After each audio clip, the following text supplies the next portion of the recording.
That's actually why people get married, you know, just so you know. Because this is built into marital vows. I'm not leaving. Ever, no matter what. It's like, okay, well, that definitely puts a boundary around our arguments, right? Because I can't say every time you manifest one of your flaws, which you're likely to do just as often as me, well, enough of this. It's like, that's horrible, man. If your whole life is, well, every time you get out of line, I'm out of here. It's like, how the hell are you? First of all, you're not going to admit to ever doing anything wrong. Second, you're going to be on your, you're like a scared cat the entire relationship, because, well, who knows, it could just come to an end at any moment. It's like, you know, people say, well, if the possibility of divorce is open, it makes you free. It's like, yeah, that's what you want. You want to be free, eh? Really? Really? So you can't predict anything. That's what you're after. It's a vow. And it says, look, I know that you're trouble. Me too. So we won't leave, no matter what happens. Well, that's a hell of a vow, but that's why it's a vow, right? That's why you take it in front of a bunch of people. That's why it's supposed to be a sacred act. It's like, what's the alternative? What's the alternative? Everything is mutable and changeable at any moment. Well, go ahead, you live your life like that and see what you're like when you're 50. Jesus, it's dismal. 2 or 3 divorces, your family's fragmented, you've got no continuity of narrative. And it's not good for the kids, not by any stretch of the imagination. And so it's a form of voluntary enslavement, I suppose, but it's also equivalent to the adoption of a responsibility. And there's more to it than that. If you can't run away, then you can solve your problems. Because it might be, okay, well, I'm stuck with you. So how about we fix things? Because the alternative is we're going to be in a boxing match for the next 40 years. That's the alternative.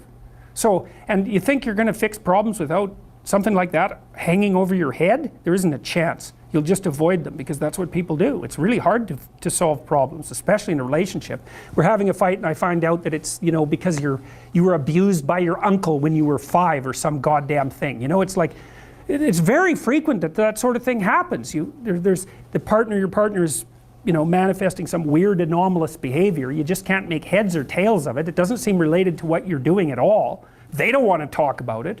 And so as soon as you bring it up, they get mad. And then you bring it up again, they even get madder, and they tell you that you're not going to talk about that or they're going to leave.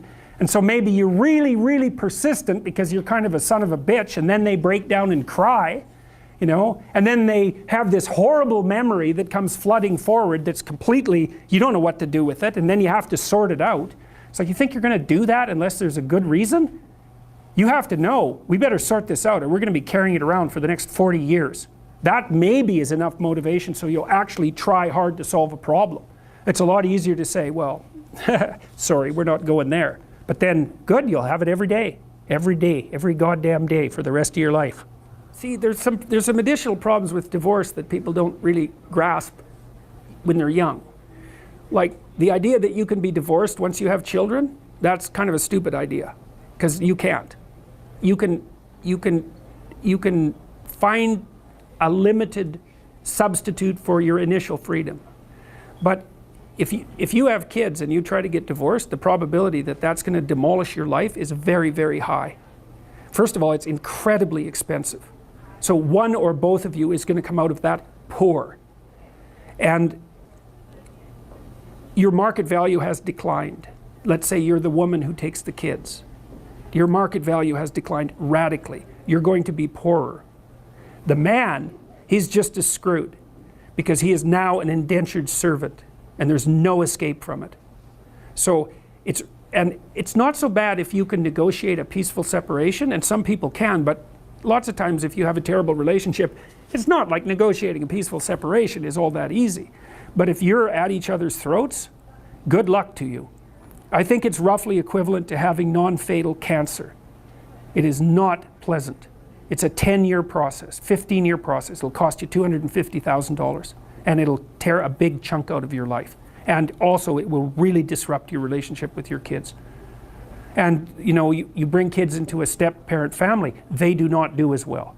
Step-parents are not as good parents as biological parents, and the data on that is clear. Now, obviously there are exceptions, because there are terrible biological parents and there are wonderful step-parents. But if you look in aggregate, It's not that easy to care for children. You need everything you can binding you to them. And if they're someone else's children, mostly they get in the way of the person that you love. Right? Well, if let's say you have a child, I'll be right out. Let's say you have a child and I want to go out with you. Every second you spend with that child is the second you don't spend with me. And there's going to be a price for that. I'm not going to be happy about that. Upgrade your style with JnS. And remember, when they sleep, we grind. Find our shop in the link and description, jnsbros.com.